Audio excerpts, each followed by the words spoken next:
मेंढर भूस्खलन पीड़ितों के लिए राहत एवं पुनर्वास पैकेज की मांग। डॉक्टर शहजाद मलिक। जम्मू और Kashmir border area development conference जो सीमा क्षेत्र एवं आदिवासी समुदाय के कल्याण के लिए कार्यरत व पंजीकृत संगठन है, केंद्र सरकार व केंद्र शासित प्रदेश प्रशासन से अपील है कि मेंढर के भूस्खलन प्रभावित लोगों के लिए समुचित राहत व पुनर्वास पैकेज की घोषणा की जाए। मीडिया रिपोर्ट्स के अनुसार मंगलवार को लगातार बारिश के चलते कोटली कलाबान गांव में भीषण भूस्खलन हुआ, जिसमें लगभग 100 ढांचे ध्वस्त हो गए, जिनमें मकान, मस्जिद और विद्यालय शामिल है। JKBADC के चेयरमैन एवं पूर्व कुलपति डॉक्टर शहजाद अहमद मलिक ने सरकार से तुरंत प्रभावी कदम उठाने की अपील करते हुए कहा कि सभी प्रभावित लोग गरीब आदिवासी हैं, जिन्होंने सब कुछ खो दिया। मई 2025 से जम्मू और कश्मीर के लोग लगातार आपदाओं का सामना कर रहे हैं। पहले भारत पाक संघर्ष और फिर भारी बारिश और बाढ़ और अब यह विनाशकारी भूधसाव। इन पीड़ितों के पास अब कुछ भी नहीं बचा। ऐसे समय में सरकार और समाज दोनों का कर्तव्य है कि इनकी मदद के लिए आगे आए।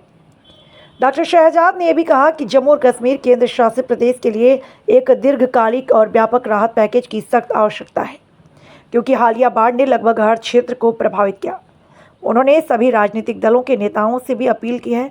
कि वे राजनीतिक मतभेदों से ऊपर उठकर इस संकट की घड़ी में एकजुट होकर पीड़ित परिवारों के लिए शीघ्र राहत सुनिश्चित करें। संवाददाता अमरजीत सिंह पहुंच।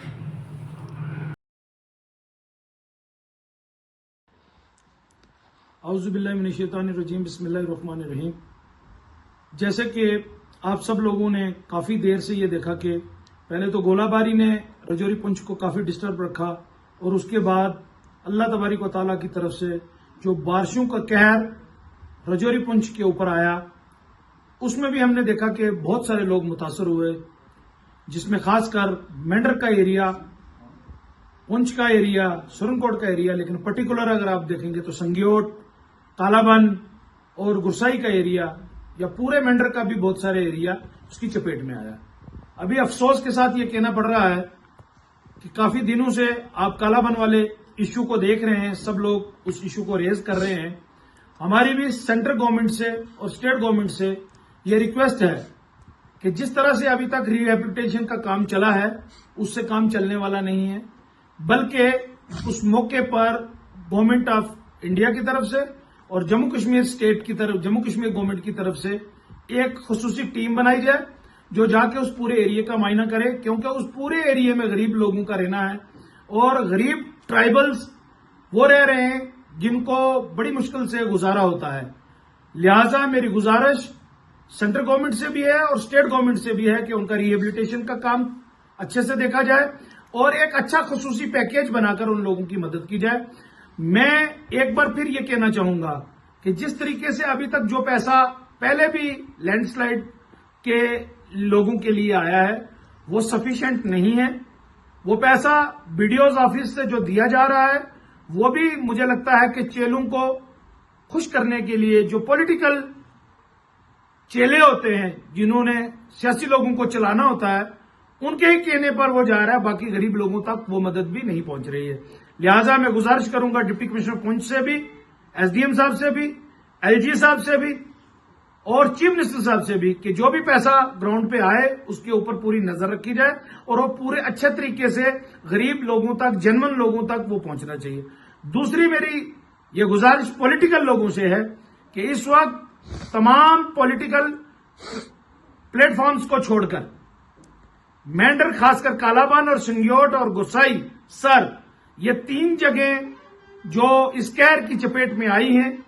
पॉलिटिकल डिफरेंसेस को छोड़कर रजौरी पुंछ के जितने MLAs हैं, हमारे मिनिस्टर्स हैं, हमारा डिप्टी CM साहब हैं, उनको मौके पर जाकर जिस तरीके से बीजेपी के तमाम MLAs जो जम्मू के थे, उन्होंने अगर जम्मू में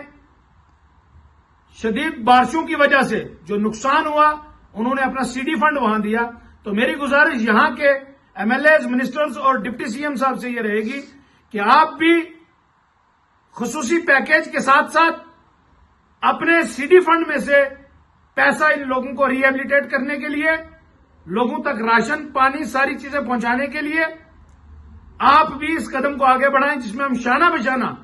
तमाम पॉलिटिकल डिफरेंसेस को भूलकर एक प्लेटफॉर्म पर रह के कालाबन के लोगों की मदद कर सके। कालाबन के लोग इस वक्त आपकी तरफ देख रहे हैं।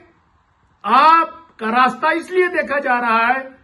कि कोई ऐसा आवाज बुलंद होगी, कोई ऐसी टीम ऐसी आएगी जो उस पूरे मुद्दे को देखेगी और गरीब लोगों का कोई ना कोई काम होगा। मेरी गुजारिश फिर लोकल एडमिनिस्ट्रेशन से यह है, हालांकि जो मेरे